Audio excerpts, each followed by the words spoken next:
Bueno. Qué bueno.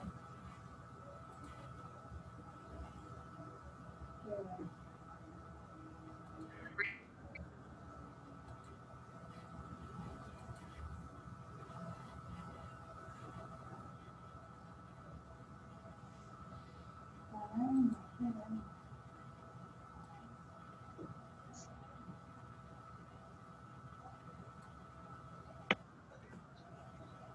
Claro.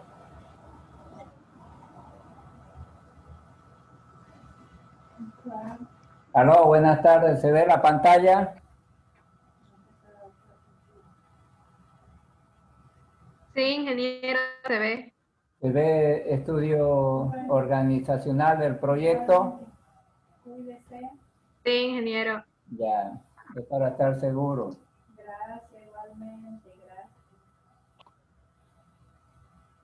Igualmente. No hagas bulla hoy. Ya.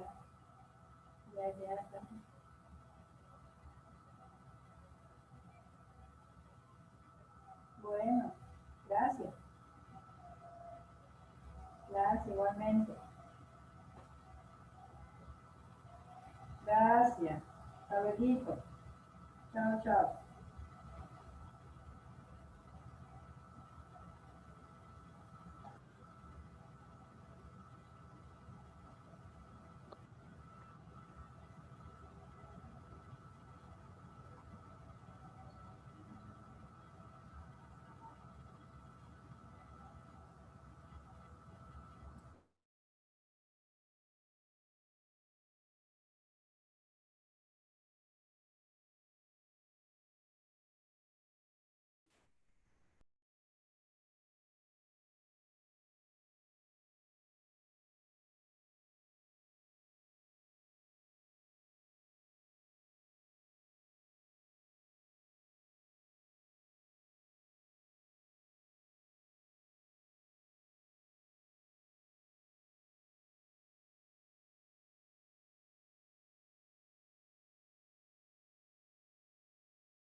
Aló, buenas tardes. Vamos a comenzar la clase.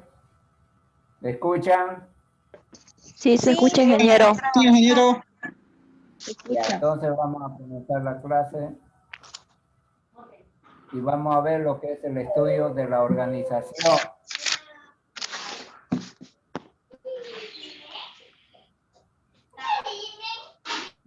Esto se refiere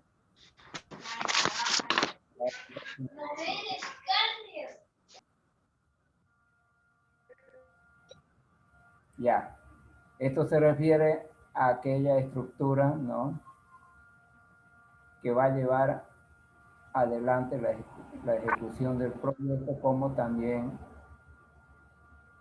va a estar en la etapa de funcionamiento del proyecto. Esto es muy importante, ¿no? Porque si no hay estructura, no hay inversión, no hay operación. Bueno, el estudio organizacional busca determinar la capacidad operativa de la organización dueña del proyecto, con el fin de conocer, evaluar fortalezas y debilidades, definiendo la estructura de la organización para el manejo de la etapa de inversión, operación y mantenimiento. O sea, tiene que haber una organización que ejecute la inversión, como también durante la operación tiene que haber esta estructura. Y cuando habla de mantenimiento es que el proyecto se mantenga, ¿no?, produciendo y vendiendo. A eso se refiere el mantenimiento, que el proyecto prácticamente todo el tiempo esté produciendo y vendiendo. No es mantenimiento de la máquina, sino el mantenimiento de la marcha del proyecto. Y cuando hablamos de marcha del proyecto es producir y vender prácticamente. Lo demás estructuras están dentro de estas dos. En cada proyecto de inversión se presentan características específicas y normalmente únicas que obligan a definir una estructura organizativa acorde con los requerimientos propios que exija la ejecución del proyecto.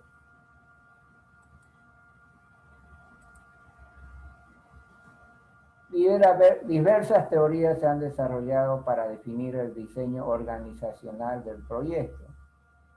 O sea, estamos hablando de esa estructura, ¿no?, que va a llevar a cabo toda la operación del proyecto. Y cuando hablamos de operación del proyecto, se refiere a todo el horizonte del proyecto, desde que entra en marcha hasta su finalización.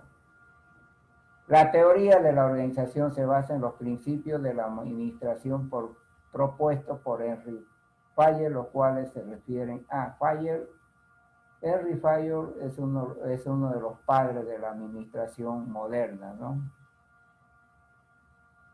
Si no me equivoco, era un ingeniero mecánico que dio introducción, ¿no?, a los principios de esta administración.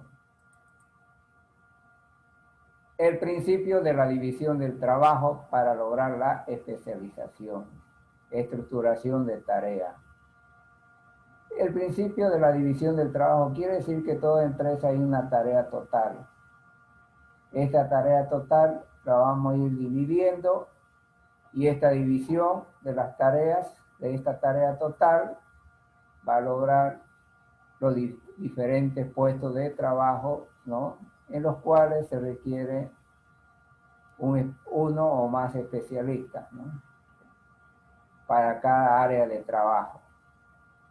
El principio de la unidad de dirección, que postula la agrupación de actividades que tengan el mismo objetivo, bajo la dirección de un solo administrador, ¿no? Mayormente hablamos de la administración por funciones. Mayormente esto se refiere a los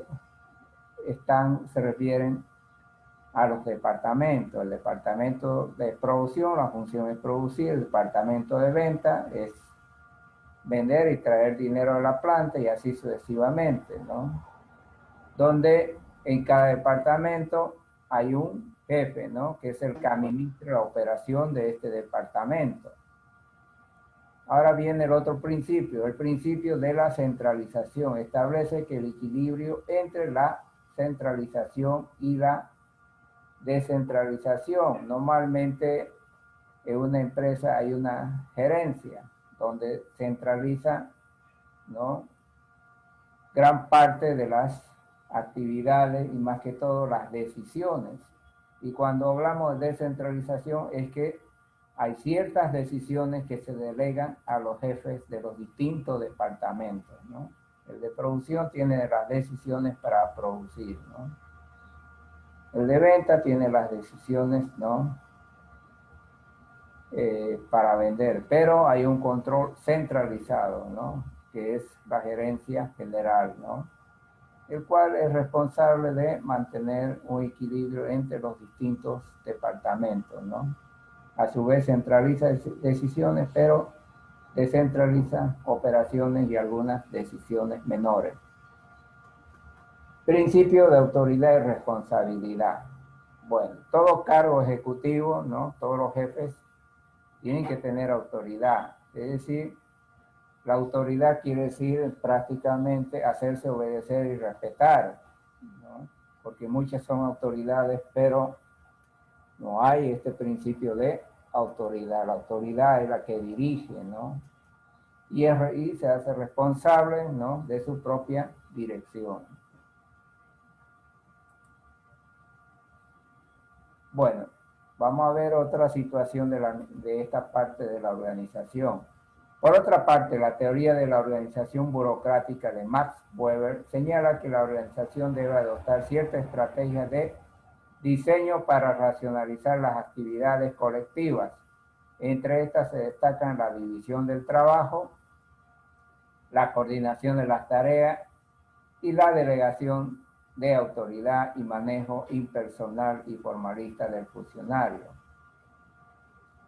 La tendencia actual, sin embargo, es que el diseño organizacional se haga de acuerdo con la situación peculiar de cada proyecto. Estamos hablando del proyecto. En el proyecto tenemos que implementar un tipo de organización. Cuando hablamos de burocracia, no quiere decir que se estanquen las decisiones.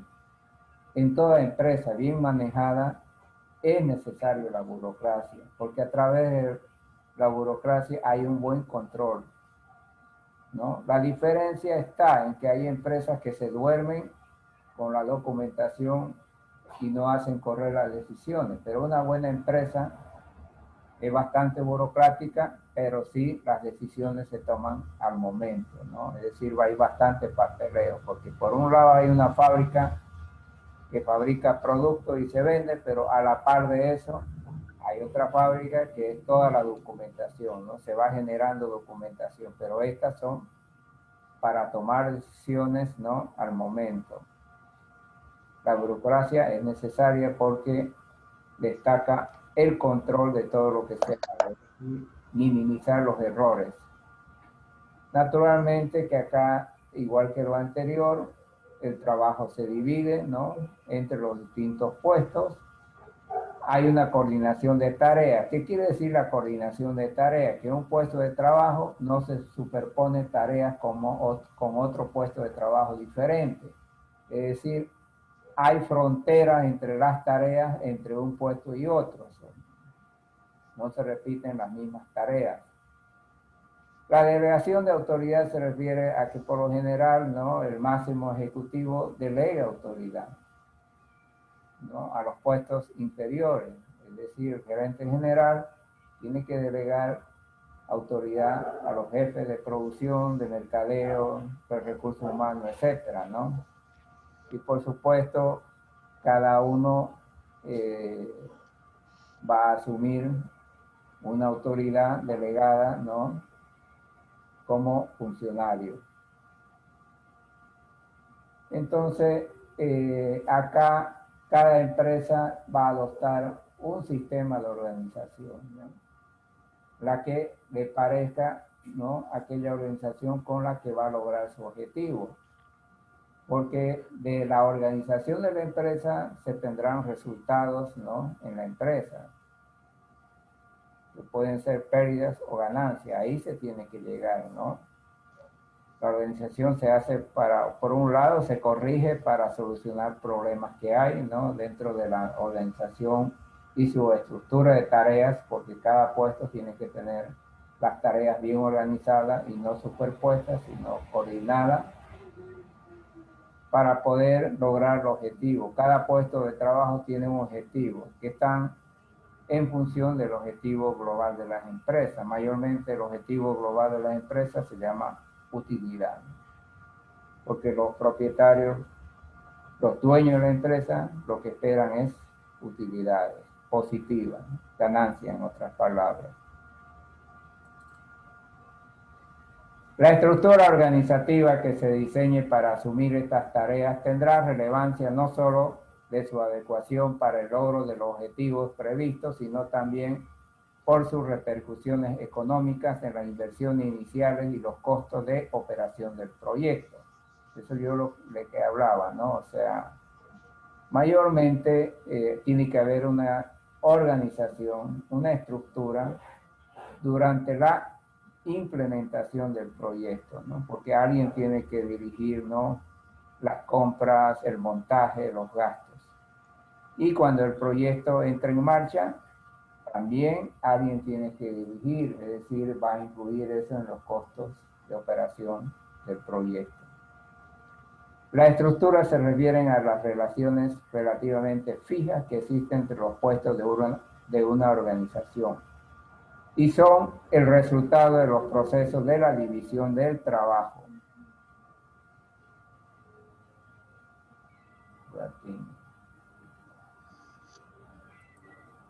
Esto es muy importante, la división del trabajo, la departamentalización y la esfera de control y delegación. Hemos dicho que toda la tarea total de la empresa la dividimos, ¿no? En departamentos. Estos departamentos cumplen unas tareas que están dentro de un objetivo, ¿no? Así, producción produce, ventas vende, recursos humanos controla el personal, ¿no? A su vez, cada departamento tiene, ¿no? Una delegación de ejecución de actividades y toma de decisiones, como también tiene que rendir, ¿no? A través de un control, ¿no? El control de su actividad que se va a traducir en resultados. La departamentalización combina y agrupa puestos de trabajos individuales de especialización logrados por la división del trabajo y es determinante en la estructura organizativa del proyecto porque definirá la cuantía de las inversiones y costos de operación asociados, ¿no? Eso lo vamos a ver más después qué significa, pero todo departamento, ¿no?, agrupas por personal especializado, donde cada uno tiene su propia estructura de tareas que están en función de cumplir los objetivos de cada departamento, ¿no? Por ejemplo, el contador, el administrador tiene a su cargo el contador, que es el responsable de la contabilidad. Tiene el encargado de presupuesto, que es el responsable, ¿no?, de definir los ingresos y egresos programados. Tiene a su vez el jefe de recursos humanos, que es el responsable del control de la gente, y así sucesivamente, ¿no? Cada departamento a su vez se subdivide, ¿no?, en otros funcionarios que cumplen tareas, ¿no?, más específicas, el cual está en función del objetivo general de un departamento o un área.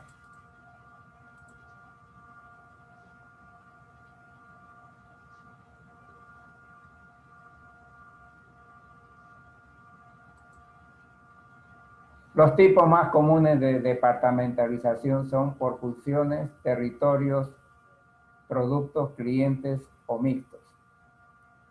Por funciones, de acuerdo a las funciones que cumplen, ¿no? O sea, producir, vender. Territorios, cuando hay el departamento de venta, de comercialización puede estar en un lugar, el de producción en otra. Por producto es cuando está subdividido de acuerdo al producto que se comercializa o se produce. Por cliente, de acuerdo al tipo de cliente, puede ser masculino, femenino o ambos. O un entreviero de todo. Las esferas de control determinan el tamaño adecuado de las unidades subordinadas a cargo de un supervisor en cada uno de los niveles de la organización, considerando que bajo una esfera de control hay una similitud de funciones. La proximidad de los subordinados, la complejidad de las funciones y el grado de dirección y control requerido por los subordinados. Es decir, acá toda área siempre tiene un jefe. Normalmente el supervisor a veces es un cargo intermedio, más arriba hay un jefe, ¿no? Cuando ustedes egresen de esta universidad en esta carrera, mayormente van a ir a un cargo de supervisor, que quiere decir velar por la producción, que se produzca en calidad y en cantidad, disminuyendo en lo posible, ¿no?, las pérdidas, que esas producen costos, ¿no? Entonces, el supervisor es el que vigila, ¿no?, las operaciones del personal, que éstas se cumplan de acuerdo a una estructura de tareas que ya están programadas.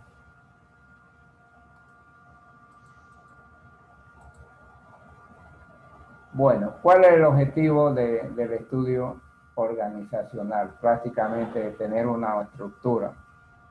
Especialmente el objetivo del estudio organizacional es determinar la estructura organizacional administrativa óptima, los planes de trabajo administrativos para los cuales operará el proyecto una vez que éste se ponga en funcionamiento.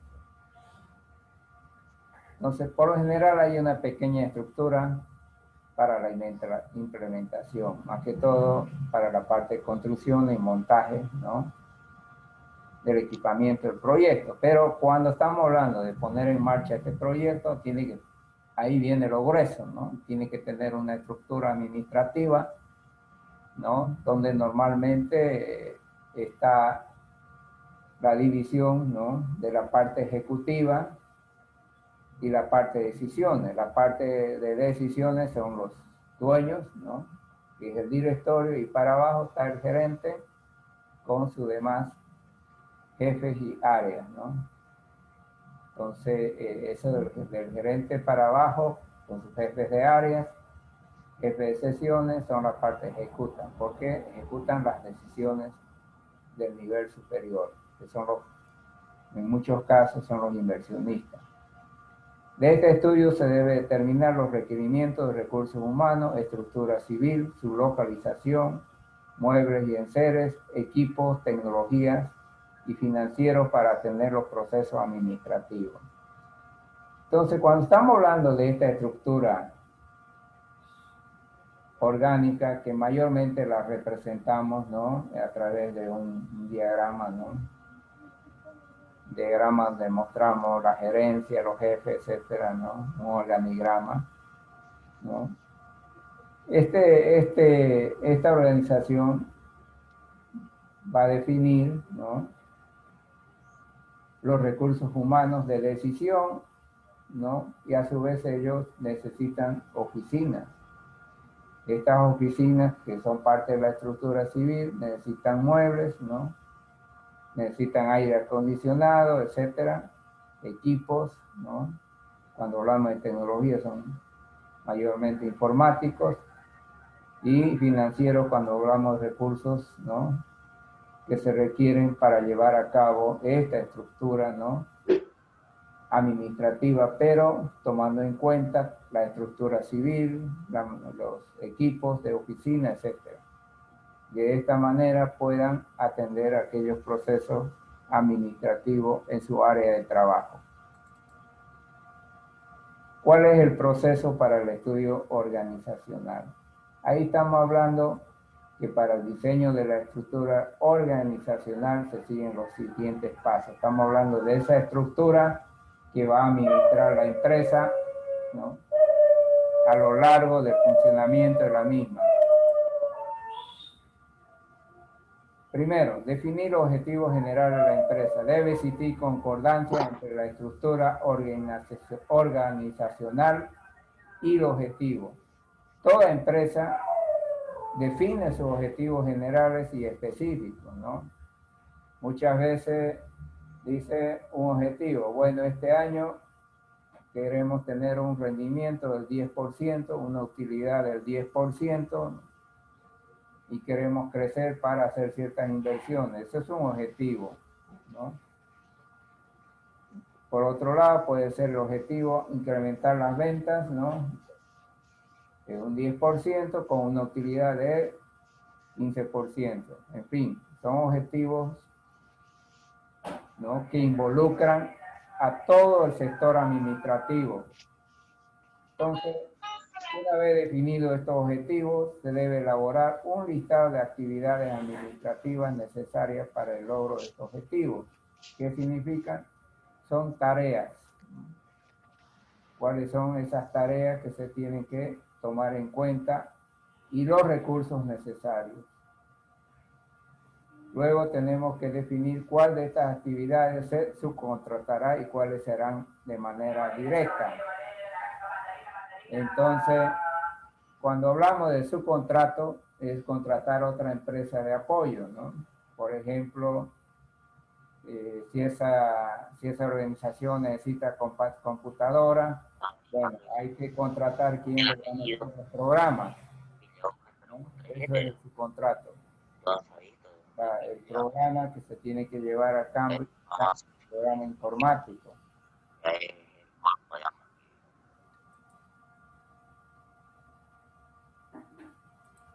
El programa informático, ¿no? Para las actividades que se atenderán directamente, agrupar las tareas y actividades relacionadas o afines en su sistema.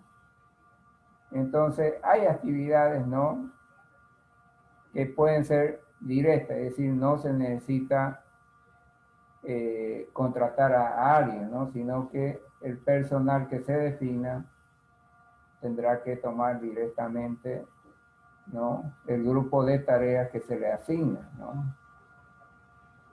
Y de acuerdo al grupo de tareas que se le asigna, se debe identificar sus necesidades, ¿no?, en cuanto a equipamiento, qué sé yo, un escritorio, una computadora, sillón, etcétera, ¿no?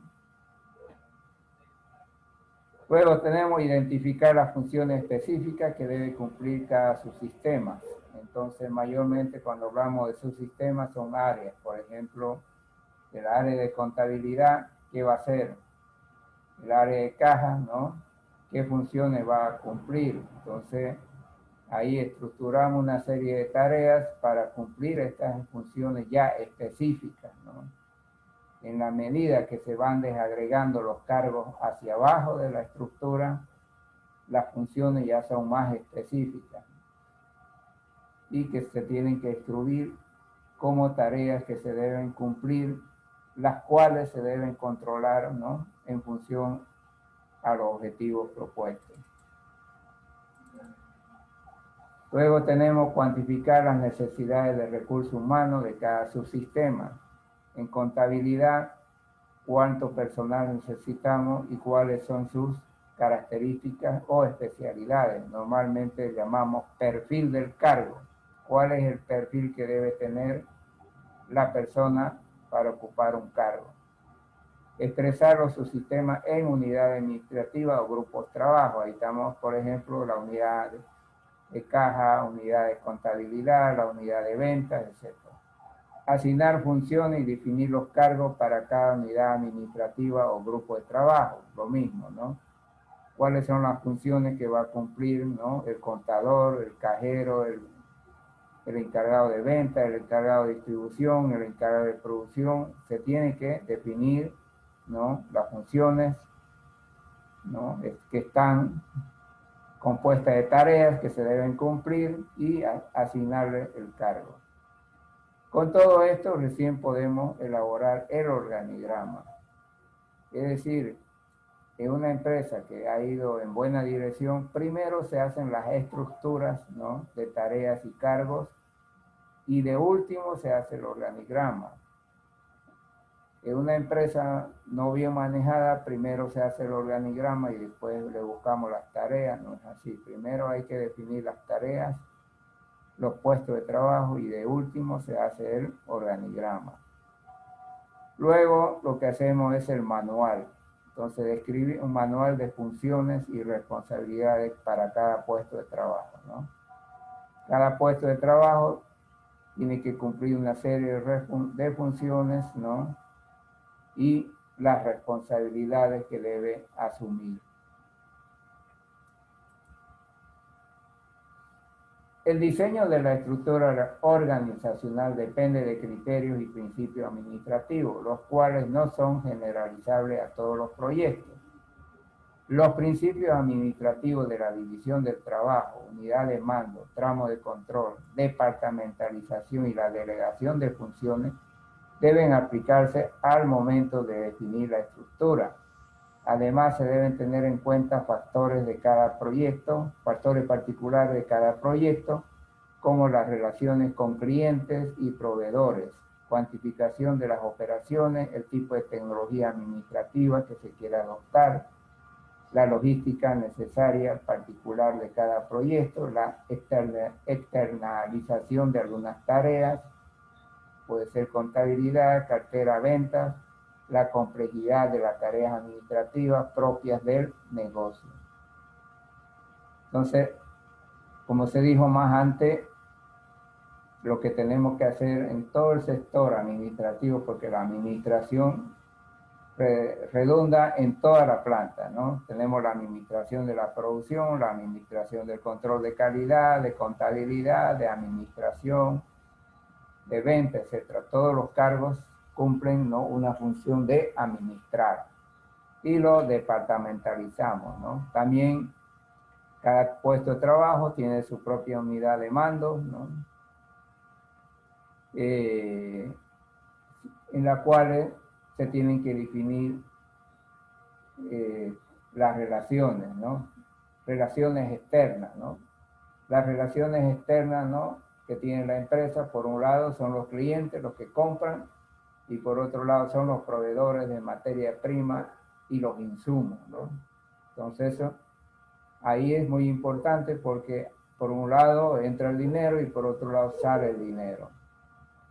Ahora, ¿cómo se va a hacer esta administración? Ahí hablamos de tecnología, entonces mayormente, por lo general, existen paquetes, ¿no?, para sistemas administrativos, ¿no? Cómo se tiene que administrar la producción, cómo se tiene que administrar las ventas, cuentas por cobrar, por pagar, etcétera. Y para eso necesitamos sistemas de informáticos, computadoras, y sobre todo se tiene que hacer un paquete, ¿no?, a la medida de la empresa.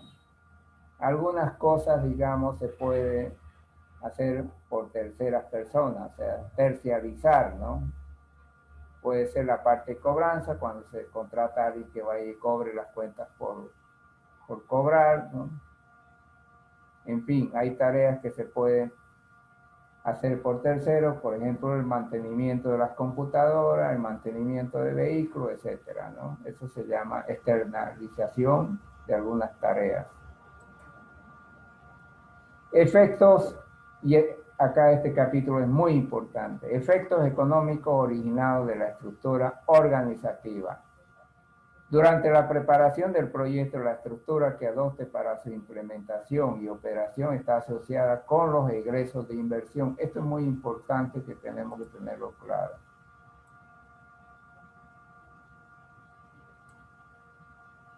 Que además están asociados en el tamaño específico de operación y costo de operación, que puede influir en la rentabilidad o no del proyecto. Naturalmente que el recurso humano es el responsable, ¿no?, del monto de inversión, como también es responsable de la operación del proyecto. No son las máquinas. Quienes toman decisiones son las personas. Una mala decisión puede significar grandes pérdidas, como una buena decisión puede significar bastante ganancias.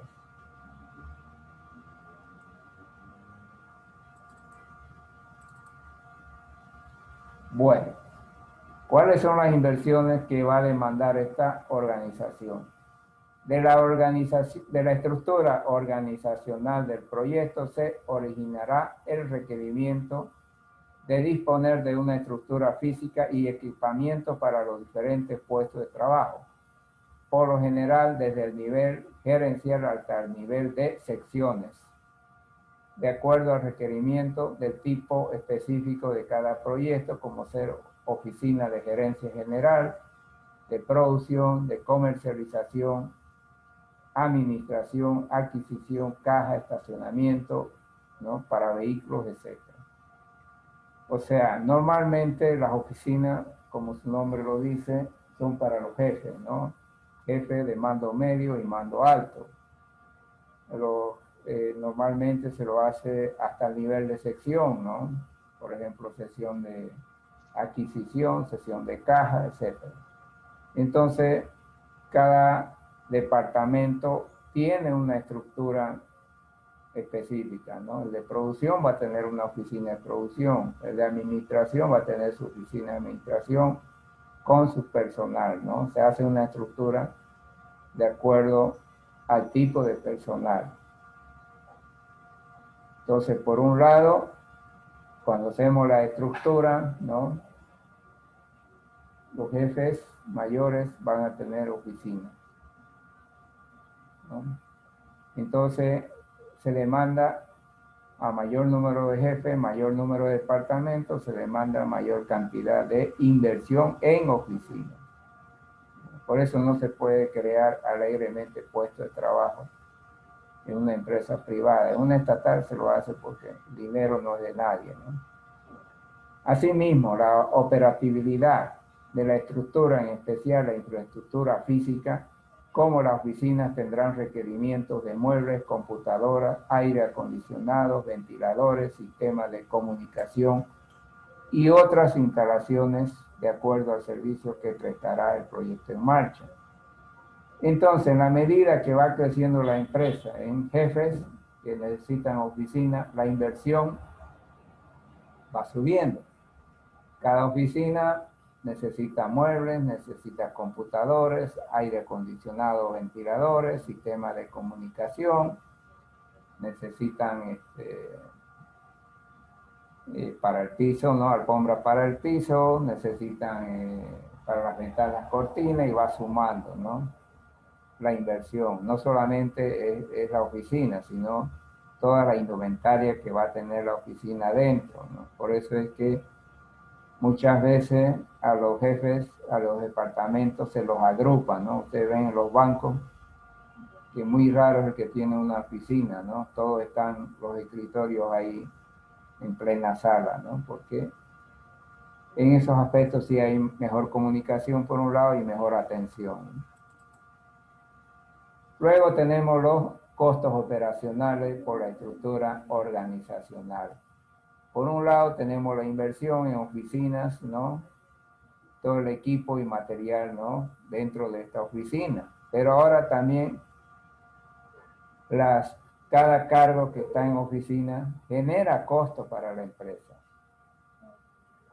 El diseño de la estructura organizativa requiere fundamentalmente la definición de la estructura y el contenido de cada puesto de trabajo de la organización, del cual se tendrá que estimar el costo de remuneración, tomando en cuenta el diseño de las características del puesto de trabajo y las habilidades necesarias para asumir los deberes y responsabilidades que le corresponden. Entonces, cada puesto de trabajo va a tener un sueldo, ¿no? Y es un sueldo por mes, más un sueldo por liquidación por año, un aguinaldo y otros costos más que se llaman, que lo asume el empleador, ¿no? Que no están dentro de su boleta de pago. Esto mayormente se llaman las cargas sociales. Después de su haber mensual, hay una carga social que la asume, ¿no? La empresa, no lo asume el trabajador.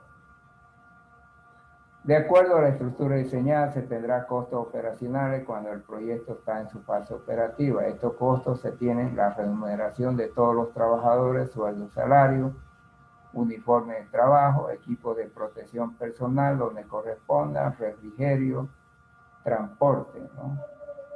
Cargas sociales como seguro de salud, seguro contra riesgo y accidentes. Es decir, todo esto puede llegar hasta un 40% o un poco más, ¿no? Esta carga social, ¿no? Porque el trabajador fuera de su sueldo hay que comprarle unos cuantos uniformes para el año, ¿no? Equipo de protección personal que se le da cada año, dependiendo del riesgo que corra, los refrigerios, ¿no? En los puestos que trabajan horario continuo, el transporte que se lo tiene que recoger de algún lugar para llegar a la planta y volver otra vez a su casa, ¿no? Los costos de salud, la empresa la que paga normalmente es 10% del haber, el seguro contra riesgo que es un 2,5% por cualquier accidente. Entonces, todo esto se puede llegar a un 40%, ¿no? Sobre su haber salarial. Por eso es que un empresario privado no contrata así nomás una persona, ¿no?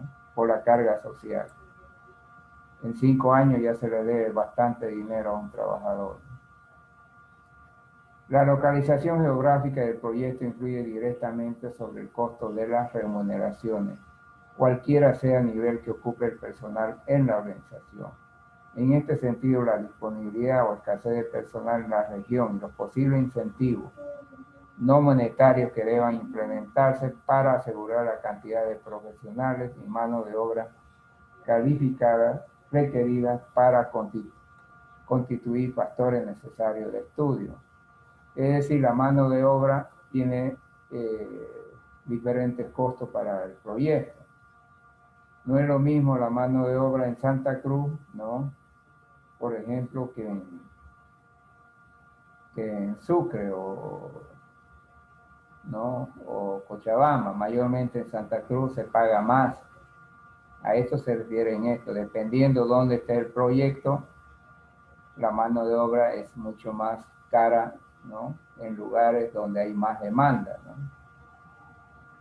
En lugares donde hay menos demanda, entonces se paga menos, pero En lugares donde hay mucha demanda, ¿no? La mano de obra es mejor pagada.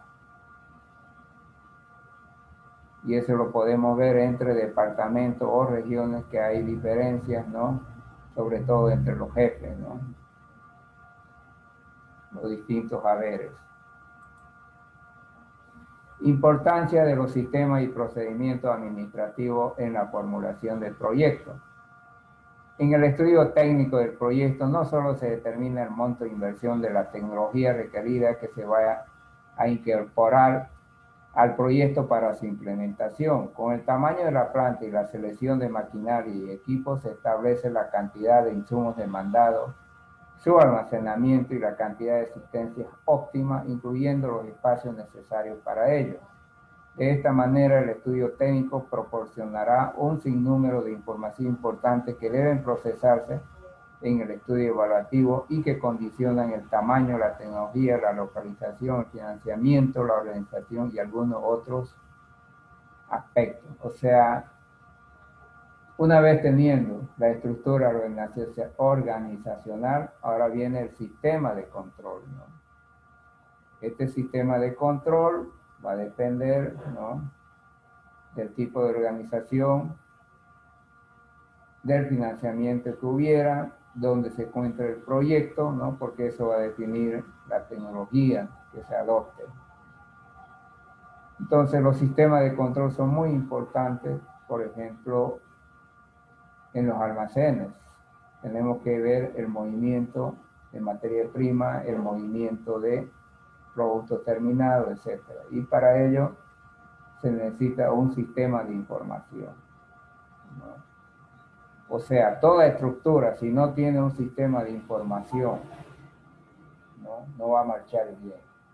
El sistema de información tiene dos situaciones. Uno, el sistema de información que es a través de la comunicación entre puestos de trabajo, y otro es a través de la tecnología. Estamos hablando de un sistema informático, ¿no? Ambos casos deben estar coordinados y por lo general el sistema informático es bastante caro, ¿no? Porque para una empresa mediana puede estar en $50,000 a $100,000 el sistema de información. No estoy hablando de las computadoras, sino el programa para llevar el control y coordinación de toda la actividad dentro de la empresa. Todos los procedimientos administrativos a implementar durante la ejecución de obra y en el proyecto en funcionamiento obligan a establecer una estructura administrativa capaz de resolver eficientemente los problemas que se van a presentar en esa organización. Asimismo, se deberá estudiar el espacio físico que se requiere, el personal administrativo, el personal de apoyo, las oficinas, las instalaciones, el mobiliario, los vehículos, sistemas de información y control, impresión de los diferentes formularios, el despacho de correspondencia, material de oficina. O sea, por un lado, ¿no?, tenemos la organización, pero ahora viene el problema, ¿no?, del procedimiento administrativo que se va a aplicar a través de esa estructura del proyecto en marcha. Entonces, hay una serie, ¿no?, de factores que influyen. Y eso prácticamente depende del sistema de información que se maneje, ¿no? Por un lado, yo le decía, la comunicación entre puestos de trabajo es importante. Por otro lado, el sistema de información, que hoy en día está más generalizado con el sistema de información a través de procesos informáticos, es decir, tener computadoras, pero tener los programas necesarios, ¿no?, que integren toda la información. Cuando hablamos de integrar, es tener la información integrada de producción, de ventas, cuentas por cobrar, cuentas por pagar, remuneración del personal, planillas, formulario de movimiento de inventarios, ¿no?, tanto de materia prima, de insumos, de productos, etc. Todo eso tiene que estar informatizado para que se tomen decisiones al momento, ¿no? Es decir, cuando la información es muy lenta, el problema puede estar aumentando, ¿no? Mayormente los problemas que tiene una empresa agudos son, uno, las ventas, ¿no? Las ventas cuando estas caen. Las otras, otro problema son las cuentas por cobrar, ¿no? Muchas veces se da crédito y cuesta el retorno del dinero.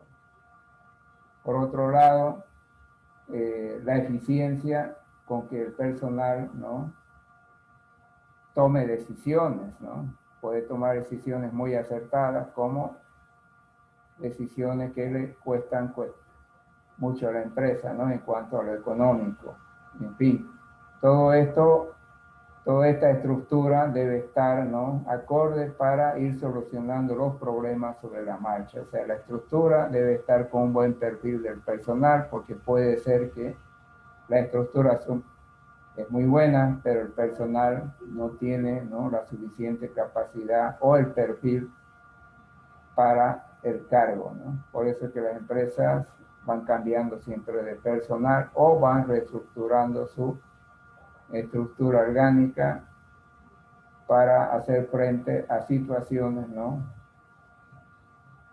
que incomodan a la empresa, sobre todo en el resultado, ¿no?, de las utilidades, ¿no?, que pueden estar teniendo utilidades negativas, ¿no?, en muchos casos, y por eso las empresas van reorganizando su estructura, ¿no?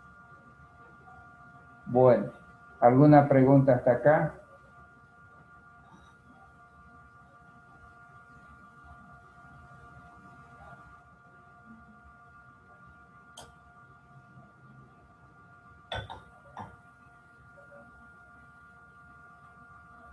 Ingeniero, una consultita. Buenas tardes. Ah, ¿Cuál es el objetivo fundamental o el objetivo directamente del estudio legal en la formulación de un proyecto? Bueno, no voy a entrar todavía a eso porque el estudio legal es otro capítulo, no es este capítulo. ¿Me entiende? Sí, ingeniero.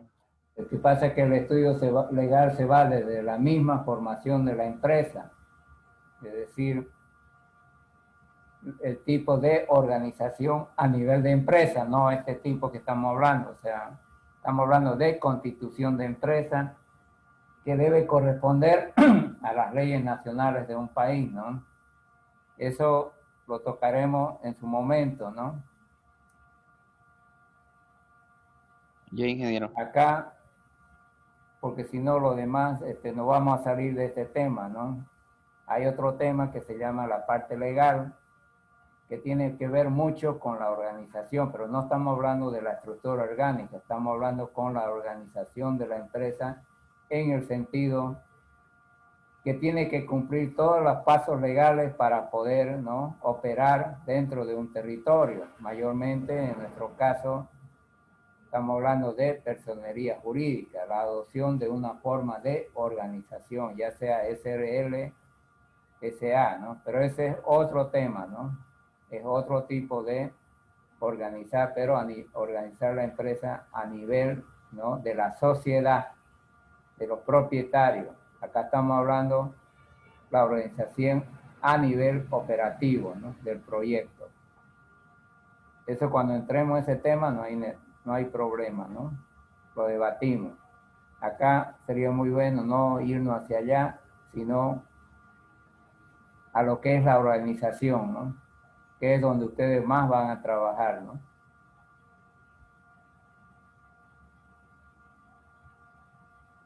¿Alguna pregunta? Lo que tiene que quedar claro es que cuando mayormente uno hace una estructura que va a llevar a cambio, que va a llevar a cabo las operaciones del proyecto, estamos hablando de esa estructura organizacional que mayormente la representamos con un organigrama, ¿no? Pero el organigrama es la representación gráfica de los diferentes puestos de trabajo, ¿no?, y el orden en que están ubicados dentro de esa estructura, ¿no?, que se llaman niveles. Por lo tanto, acá lo que más se trabaja y lo que he trabajado yo es, primero se tiene que estructurar las tareas que debe cumplir cada departamento. estamos hablando de producción, venta, administración, etcétera, uno hace primero el objetivo que debe cumplir ese departamento y después va haciendo las tareas necesarias. Después esas tareas las tiene que ir agrupando las que son afines y de ahí se va creando el puesto de trabajo. Entonces un puesto de trabajo nace con una serie de tareas que tiene que cumplir. De ahí sale el perfil que debe tener, ¿no? El perfil como mano de obra calificada o el perfil profesional, ¿no? El perfil profesional se refiere a los requerimientos, ¿no? De la parte de la empresa que exige, ¿no? A la persona para que éste pueda ejecutar, ¿no? Una actividad dentro de la empresa, ¿no? Entonces el perfil tiene que ver con el estudio, tiene que tener con las habilidades, tiene que estar de acuerdo con la formación, ¿no? De la persona, ¿no? Se va evaluando diferentes factores, ¿no? No solamente conocimientos, sino habilidades para desempeñar. Hasta le pueden preguntar a ustedes qué hace cuando el sindicato, ¿no? Le plantea una huelga. Entonces hay que saber ahí. Le pueden preguntar muchas veces eso, ¿no? O qué pasa cuando un sindicalista se le subleva. Entonces, puede haber ese tipo de preguntas en la evaluación del perfil de una persona para optar a un puesto de trabajo, porque muchas veces cuando se trabaja, ¿no? Puede ser que ustedes tengan la situación o nunca la tengan de enfrentarse al personal, ¿no? Muchas veces este país es bastante revoltoso, ¿no? Los sindicatos a veces son fuertes y a veces hay que enfrentarse, ¿no? Pero todo depende de cómo se esté manejando una empresa, ¿no? La cabeza es muy importante, ¿no? O sea, estamos hablando del gerente general, es muy importante la fortaleza que tiene que tener el gerente para evitar estos problemas. Por lo tanto, todo puesto de trabajo tiene un conjunto de tareas. Normalmente en una buena empresa está el manual de funciones. En el manual de funciones, cada puesto de trabajo tiene escritas las responsabilidades, ¿no? Las funciones que debe cumplir, el perfil, ¿no? Que debe cumplir la persona, a quién puede reemplazar, quién lo puede reemplazar, ¿no? Porque hay momentos en que se enferma o sale de vacaciones y entonces a alguien puede reemplazar, como también lo pueden reemplazar. Entonces hay varios factores que se toman en cuenta cuando hacemos la estructuración de tareas, ¿no? Entonces el manual de funciones, por un lado están las tareas, las funciones, las responsabilidades que se deben cumplir, el sistema de control, ¿no? La medida en que se mide cada puesto de trabajo y sus derechos, ¿no? Y las coordinaciones con los puestos de trabajo, ¿no? Es decir, no puede haber superposición de tareas, tiene que haber una coordinación entre un puesto de trabajo y otro, ¿no? Así sea el mismo departamento.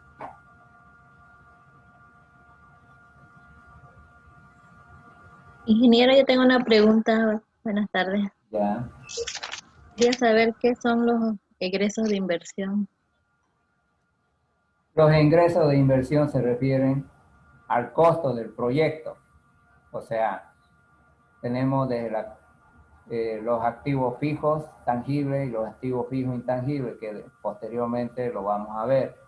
Los ingresos de inversión se refieren a la compra de terreno, compra de maquinaria, ¿no? Construcciones civiles, los edificios para oficinas, los edificios para el montaje de la maquinaria, la barda, ¿no?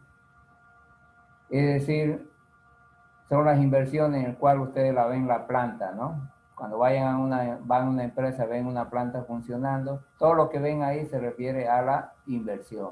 Eso es inversión. ¿Qué se la hace? Mayormente llamamos el año cero. ¿Por qué se llama año cero el año de la inversión? Porque no se está produciendo nada. Todo ese tiempo se está comprando, ¿no? Maquinarias, equipos y se comienza a la instalación. Ese año cero, ¿no? Dentro del manejo del tiempo del proyecto, se pone año cero, así sean 2 o 3 años que se tarde en la implementación del proyecto, porque un proyecto puede tardar, ¿no? 3, 4 años incluso, ¿no? Hasta que entre en marcha. Los proyectos grandes tardan, ¿no? 2, 3 años y más a veces. Eso es inversión. Inversión es todo gasto para la implementación del proyecto. ¿Está claro? Hasta su puesta en marcha. Sí, ingeniero, gracias. Eso lo vamos a ver más claro en un capítulo más adelante. ¿Alguna otra pregunta con respecto a la organización?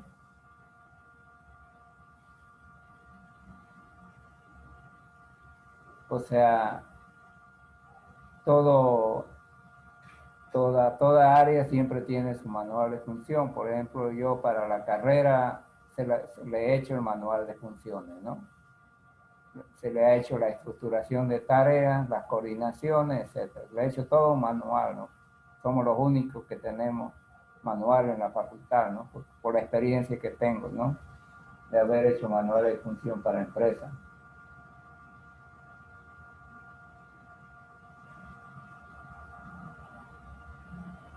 Ingeniero, una preguntita. Sí. Una preguntita. Si la empresa es chica, es pequeña, la industria es artesanal, ¿también necesita tener un manual? Eso sería lo ideal, ¿no? Es que muchas veces, las empresas pequeñas son familiares, ¿no? Entonces, por lo general las empresas familiares, donde el dueño hace todo un poco, la esposa hace otro poco, los hijos hacen otro poco y tienen otro personal. Mayormente es muy difícil que esas empresas tuvieran manual de funciones, ¿no? Porque ahí la familia hace de todo, ¿no? Compra, vende, cobra, etcétera, ¿no? Es más difícil. Mayormente las empresas medianas a grandes, incluso las medianas no tienen manual. Las grandes sí tienen, ¿no? Porque las cantidades de dinero que se manejan son mucho mayores, ¿no? Pero las empresas familiares, yo he asesorado varias empresas familiares y no hay, ¿no? Por lo general. Porque los dueños hacen de todo, ¿no? Y además, muchas veces contratar a una persona que le haga un manual de funciones cuesta caro, ¿no? Cuesta alrededor de $5,000, $10,000, ¿no? Un manual de funciones. Son caros estos manuales, pero para una empresa pequeña quizás le cobren, qué sé yo, sus $500, ¿no? Pero es muy difícil porque no lo ven necesario. Las empresas familiares hacen de todo un poco, ¿no? ¿Está entendido? Sí, ingeniero, entendido. Gracias. Los dueños compran, venden, cobran, ¿no? Conozco varias empresas donde he estado asesorando y bueno, es muy difícil, a veces es difícil entenderle a esa gente los requerimientos, ¿no? Porque si tienen ganancias, porque trabajan, trabajan todos, toda la familia, bueno, ellos están conformes, ¿no? No hay para qué ser más gasto.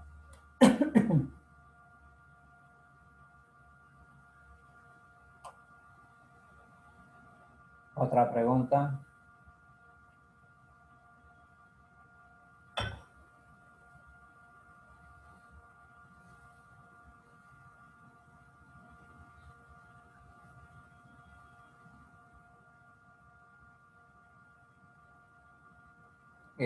Una consulta antes que me olvide. Ya mandaron todas sus carátulas, los 10 grupos. Están todos completos, falta alguno.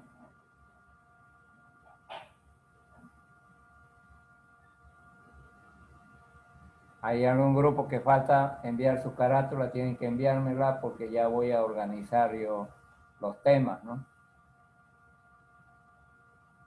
Sí, ingeniero, ya enviamos todos Ya. a Classroom. Yo este viernes tengo tiempo, voy a bajarla toda mañana porque yo tengo que atender la dirección, ahora hay mucho trabajo, pero en el tiempo libre voy bajando sus carátulas, ¿no? Y voy a ir analizando los temas para los repitentes y los nuevos.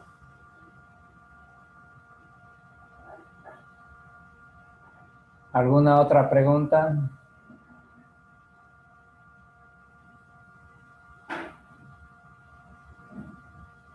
Bueno, si no hay más consulta, nos vemos la otra semana. Cualquier duda que tengan de aquí para atrás, pueden preguntarme al inicio de clase o al final de clase, cualquier duda para que les quede claro, ¿no?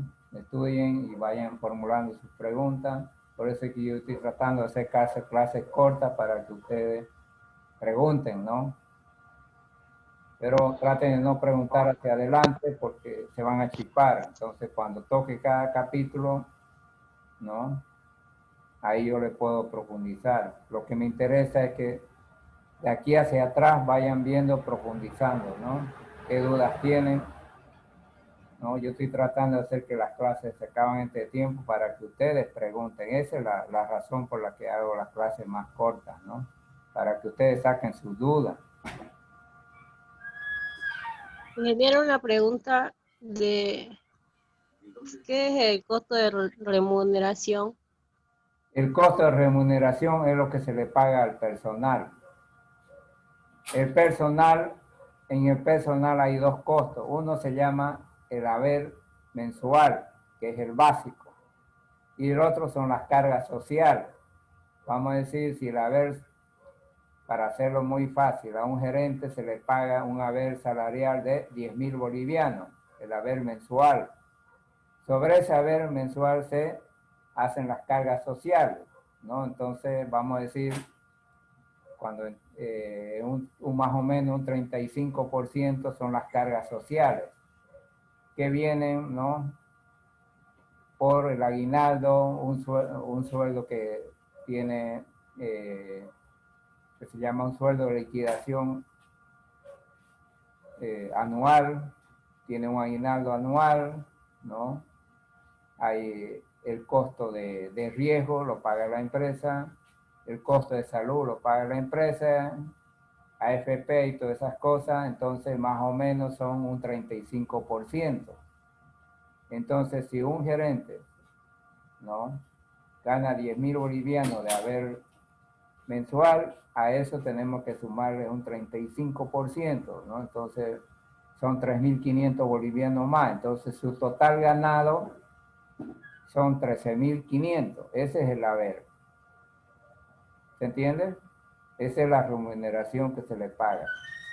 Los descuentos serán los descuentos de ley, ¿no? Que el trabajador asume contra el Estado. ¿Está claro?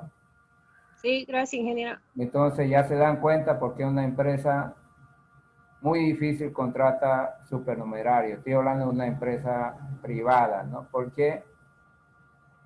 Porque después para despedirlo le debe bastante, ¿no?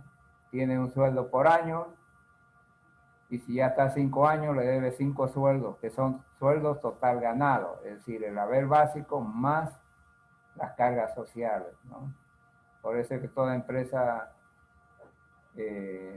privada es dura, ¿no? La estatal no tiene problema porque no es su dinero, ¿no? Es dinero del Estado. Ahí está la diferencia entre una privada y una estatal. Entonces la remuneración, repito, tiene dos.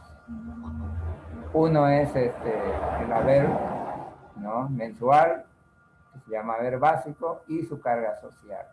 La carga social no está en la papeleta del trabajador, ¿no? Está el haber salarial y otras cositas más, y de ahí viene el descuento. Mayormente la carga social la asume la empresa, pero eso no está en la papeleta, ¿no? Están los otros remuneraciones como horas extras, etcétera, ¿no?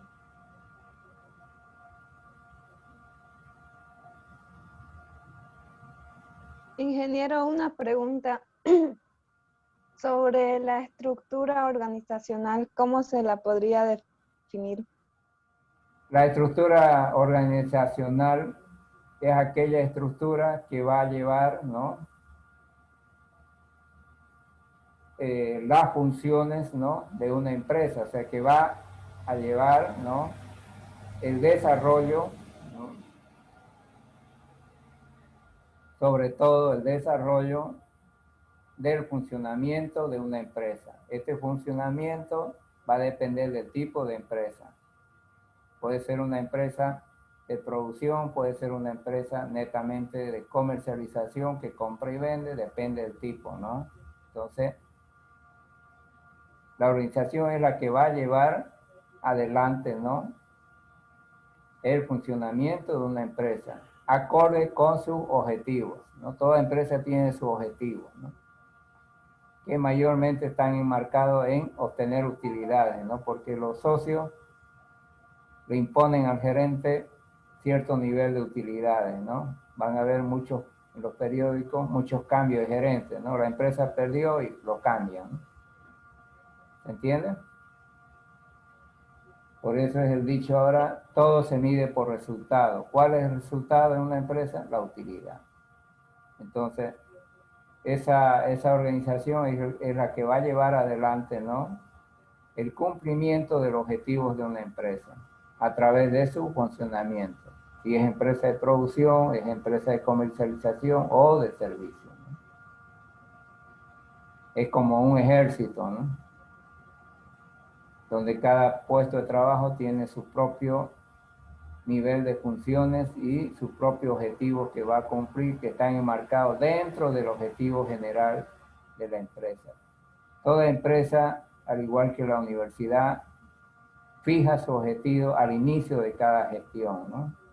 Al inicio de cada gestión se formula un objetivo, es decir, bueno, este año programaremos, se venderá tanto, ¿no?, y con estas ventas se tendrá tanto de utilidad y se va trabajando en ese objetivo, ¿no? Si las ventas caen, bueno, esa organización tendrá que reunirse y formular estrategias, ¿no?, de cómo superar esta caída de ventas, ¿no? Porque toda empresa tiene sus caídas y sus subidas, ¿no? Hay momentos duros y hay momentos de buen esparcimiento, como se dice.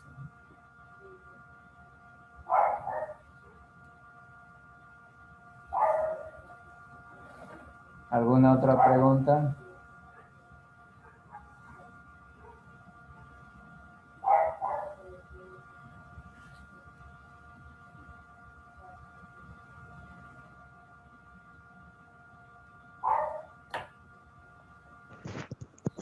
Ingeniero, ¿cómo podríamos definir la teoría de Henry Fayol?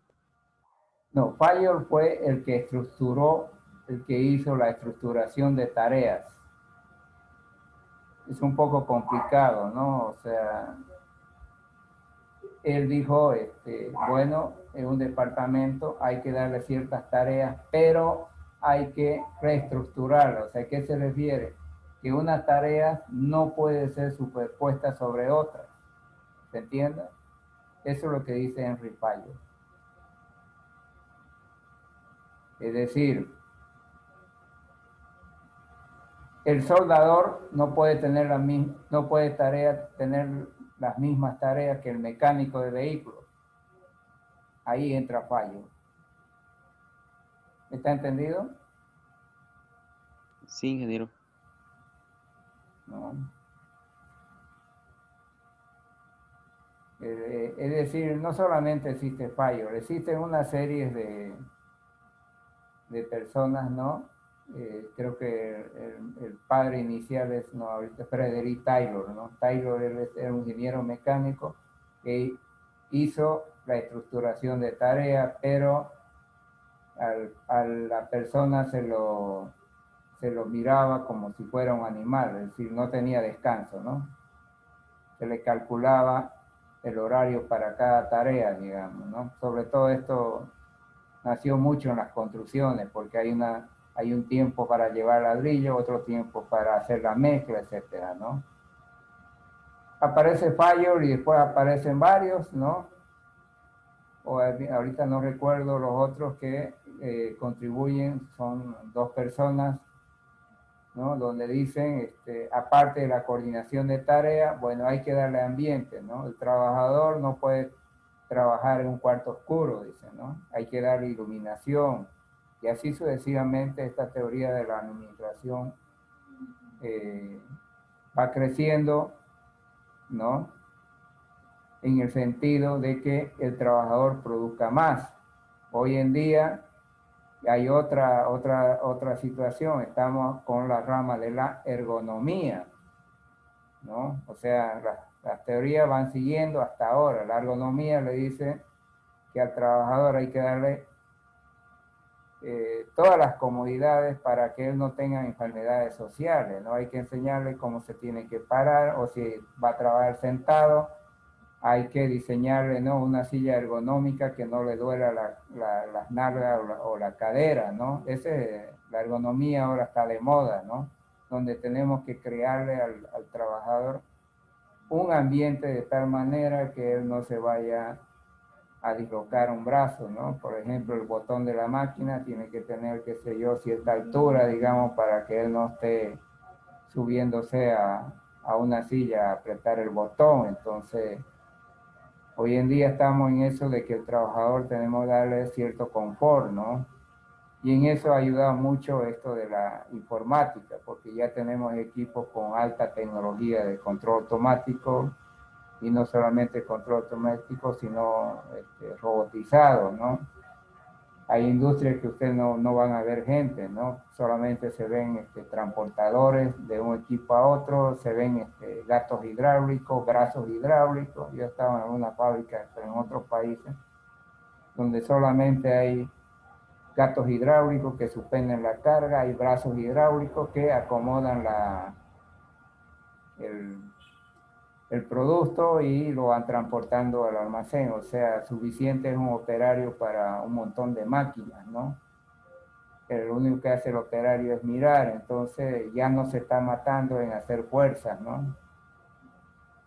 Entonces la ergonomía ha avanzado mucho y la informática ha avanzado mucho, pero esto también tiene un problema, ¿no? El desempleo, ¿no? En la medida que se automatice más, ¿no?, se disminuye gente, ¿no?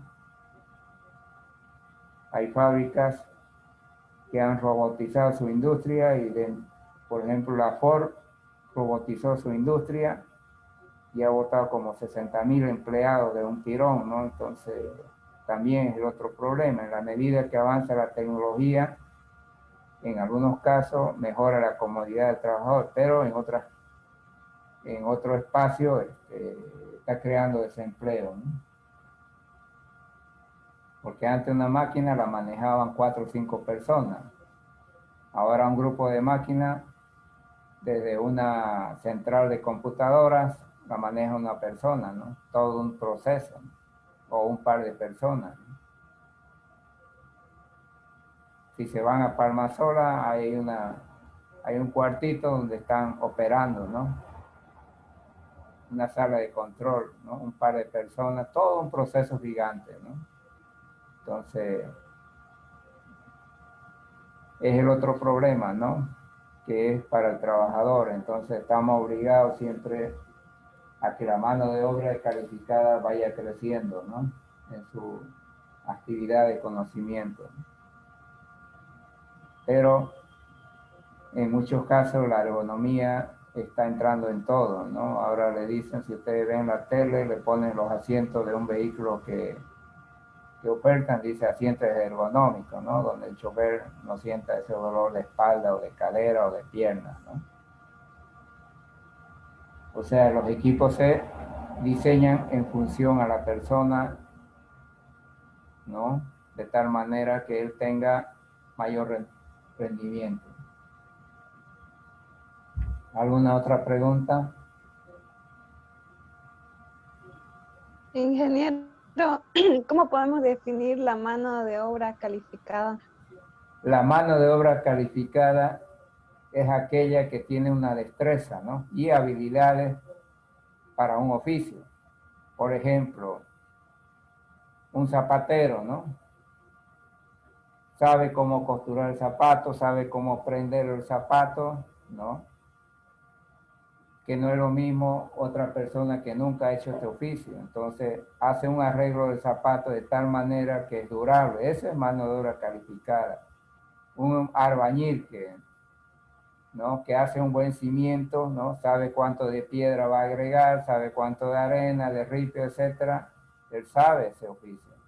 Entonces, la mano de obra calificada es aquella mayormente que ha aprendido fruto de la experiencia, ¿no? Entonces, ¿qué hacemos en una empresa con esa mano de obra calificada? Muchas veces se le da un curso más para que ellos entiendan por qué está haciendo la cosa, ¿no? Eso es mano de obra calificada, la que tiene un oficio perfeccionado, ¿no? Un chofer que maneja una flota que sepa de conducir y que tenga buenos reflejos, ¿no? No beba ni fume, etcétera, y conozca de mecánica cuando sepa en qué problema hay un desperfecto en el vehículo para que no se vaya a chocar o volcar, ¿no? Eso es una mano de obra calificada, ¿no? Aquella persona que tiene conocimiento y destreza en un oficio. ¿Se entiende? En otras palabras, que es profesional en su oficio. Si el zapatero dice, yo no le he hecho esta cola porque esta se desprende, uso esta otra cola y la mezclo con algo y esa suela no se desprende. Entonces, él sabe su oficio, tiene la destreza, tiene el conocimiento. Eso es mano de obra calificada. Lo mismo, un operario que ya está unos 5 años, ¿no? Conoce toda la maniobra de la maquinaria, la sabe arrancar, la sabe parar, la sabe operar, limpiar, lubricar, etcétera. Él ya sabe su trabajo. Entonces, eso es mano de obra calificada. Él es profesional en su área de trabajo. Conoce una serie de pasos. ¿Está entendido? Sí, ingeniero. Y sobre la tecnología del proyecto y el tamaño del proyecto, ¿Qué tiene? ¿cómo podemos definir la tecnología del proyecto, por Ya. ejemplo? La tecnología tiene que ver mucho con el avance. O sea, una tecnología de punta, ¿no? Es aquella tecnología, en nuestro caso, por ejemplo, que está con los últimos adelantos de transferencia de masa y energía, porque en nuestro caso, en la ingeniería química, los procesos de transferencia de masa y energía y la cinética, ¿no? Tienen los mayores avances. Entonces, en base a eso, tienen el equipo diseñado, ¿no? Esa tecnología es mucho más cara porque está fabricada de un material totalmente diferente a lo normal. Entonces, las tecnologías con nuevos conocimientos son mucho más caras. Cuando hablo de nuevos conocimientos, son mecanismos que optimizan, en nuestro caso, las transferencias de masa y energía y la cinética, que son las 3 áreas más importantes que hay en un proceso.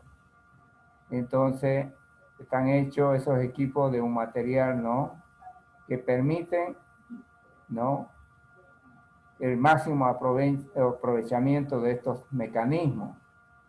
Esa es tecnología. Y por lo tanto, tiene un control automático con mucha más exactitud, porque el control automático, ¿no? Si bien, como decimos, es automático, mide y controla, pero el problema es la exactitud, ¿no? O sea, el nivel de exactitud con el que trabaja.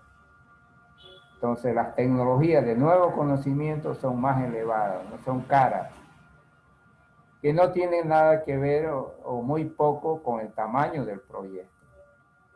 El tamaño del proyecto se refiere más que todo a la capacidad de producir, ya sea diario o anual, ¿no? Ahí está la diferencia.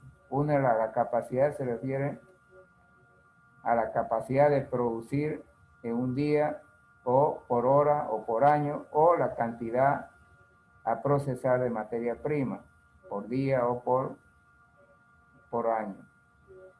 Ahí está la capacidad de producción. Y lo otro, la tecnología, es con qué avance de conocimiento, ¿no? Está fabricado, ¿no? Esos equipos de proceso. mayormente en nuestro país una gran parte son equipos usados, ¿no? O sea, así como llegan vehículos usados, los equipos que son de acero inoxidable muchas veces nos vienen de Estados Unidos, de Europa. El acero inoxidable es eterno, ¿no? Se le tira una pulida, se cambian las piezas móviles y tenemos un equipo casi nuevo, pero de generación atrasada en cuanto al conocimiento. ¿Está entendido? Sí, ingeniero. Ya. O sea, la tecnología moderna es con los adelantos de conocimiento, ¿no? Algún proceso nuevo que aparece y por eso en otros países las plantas, ¿no? En el área que yo me he especializado, o sea, en la parte de alimentos, a veces las plantas trabajan 5 o 10 años y salen, ¿no? O sea, porque aparece una nueva tecnología donde el producto en vez de durar 1 año como era antes, ahora dura 3 años. Entonces, automáticamente lo desfasa el mercado. ¿Por qué? Porque se ha implementado un nuevo proceso, significa un nuevo conocimiento. Lamentablemente en los países adelantados, todo el tiempo están investigando para el desarrollo de nuevos procesos, ¿no? Como se dice, nueva tecnología. Para acá en Bolivia no tenemos tecnología, compramos tecnología, ahí está la diferencia. El problema es que no podemos comprar tecnología de última generación porque eso es extremadamente caro, ¿no?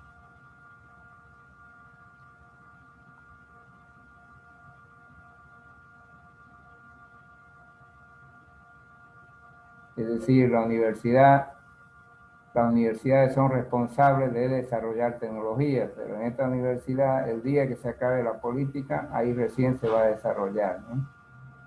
Pero hay que invertir grandes cantidades en un desarrollo tecnológico, porque si se le pela, nuevamente hay que hacer, ¿no? O sea, una tecnología no se desarrolla de la noche a la mañana, ¿no? Hay aciertos como también hay errores en desarrollar. Pero eso se va a acabar cuando todo el mundo se dedique a trabajar como debe ser, ¿no? O sea, dar su tiempo.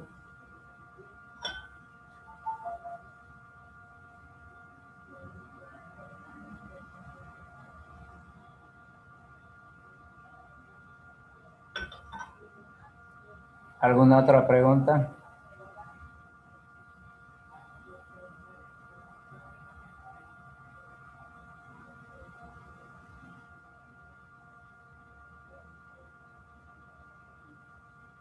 Ingeniero, tengo una pregunta. Eh, ¿de qué depende, de qué factores depende el tamaño de una planta? Bueno, en principio el tamaño de una planta depende del espacio y la oportunidad que haya para lanzar un nuevo producto al mercado. O sea, en otras palabras, va a depender de las debilidades, ¿no?, que tengan las empresas que actualmente están ofertando ese producto, ¿no?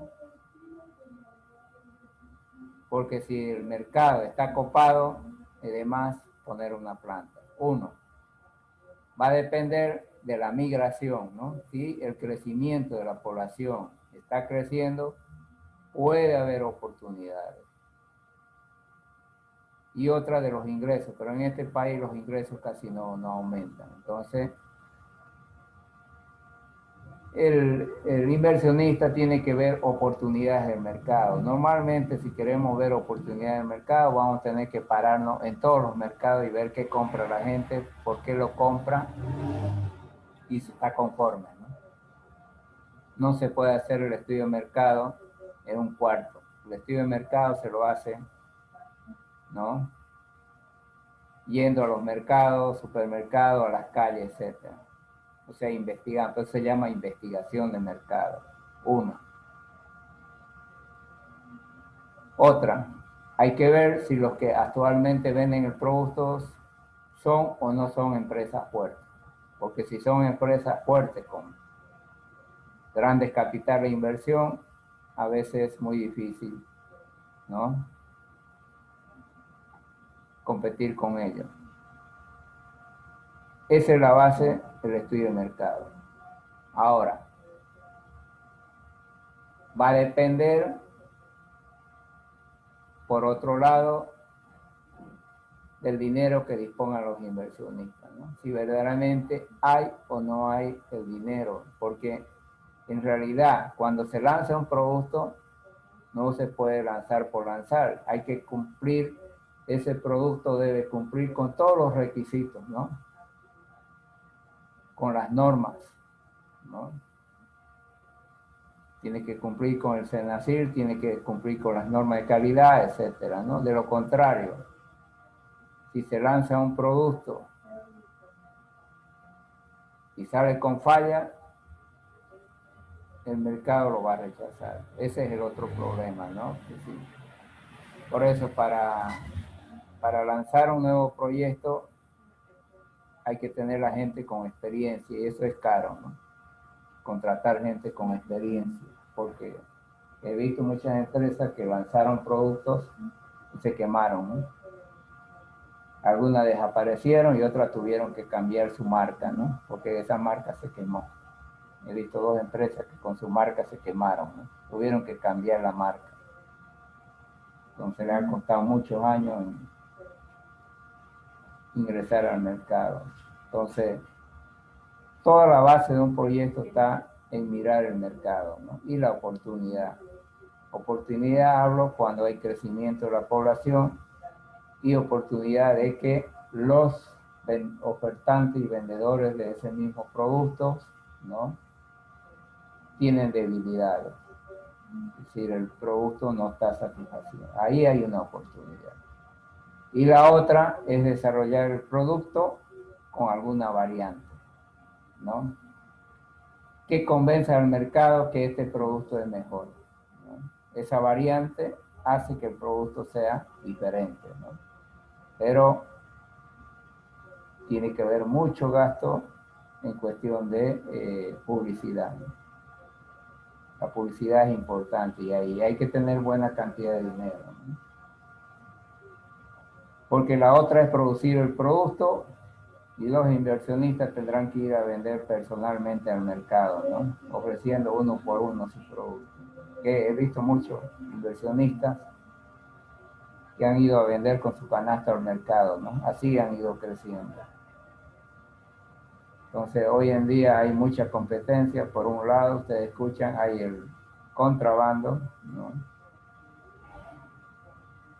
Y por otro lado, hay bastante variedad de productos, ¿no? Entonces, muchas veces los gobiernos permiten el contrabando porque hace que las empresas, ¿no?, que están dentro del país traten de ser más competitivas, o sea, puedan bajar de precio sus productos, ¿no?, de tal manera que a la familia le alcance el dinero para comprar, ¿no? Muchas veces se disimula este contrabando. Naturalmente, el contrabando puede ser beneficioso para las familias, pero para el país no es beneficioso porque no ingresa, ¿no?, la parte de los impuestos al Estado, ¿no? Es contraproducente. Esa es la situación para ver, ¿no?, por un lado, el tamaño del proceso que se va a hacer y por otro lado, el tipo de producto. Entonces, elaborar el mismo producto muchas veces no tiene sentido, tendría que ser con alguna variante. Ustedes ven todos los días en la televisión, ¿no?, diferentes productos que están con una variante, ¿no? ¿Se entiende? Sí, ingeniero. Era hacer un producto con una variante que no la tiene la competencia. Ustedes se van a un mercado, supermercado y van a ver productos que ahí le ponen la variante. Es la forma para atraer clientes, ¿no? Entonces, de acuerdo a eso, se podrá poner un tamaño de planta, ¿no? Muchas veces los inversionistas acá no ponen la empresa completa, ¿no? Ponen, como se dice, unos cuantos tachos para producir semi-manual, que es más bajo costo, hasta que el proyecto pueda anclarse en el mercado, ¿no? Se crece con poca producción, ¿no? Que no es mucha inversión Entonces no es mucho riesgo para aparecer y desaparecer del mercado, ¿no? Van creciendo de a poquito, ¿no? Y van aumentando, como decimos, los tachos de los diferentes equipos necesarios, ¿no? Así han crecido muchas industrias que ahora son grandes, ¿no? Trabajando manualmente y ahora, bueno, son empresas grandes, ¿no?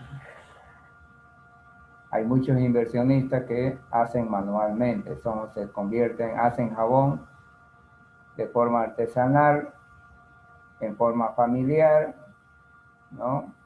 Y a poquito están creando un mercado. En la medida que el mercado le vaya creciendo de a poquito, pero ellos son los que venden, se manejan todo, ya van comprando más equipos y se va expandiendo el proyecto, ¿no? Muchos de ellos han nacido así, ¿no? Casi la mayoría de las empresas privadas, ¿no? Que ahora son grandes.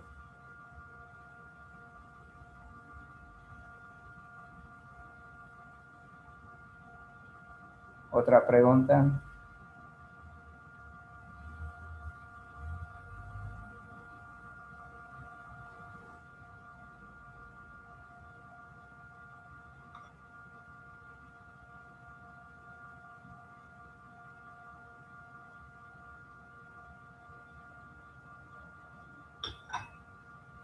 Bueno, si no hay más que preguntar, nos vemos la próxima semana.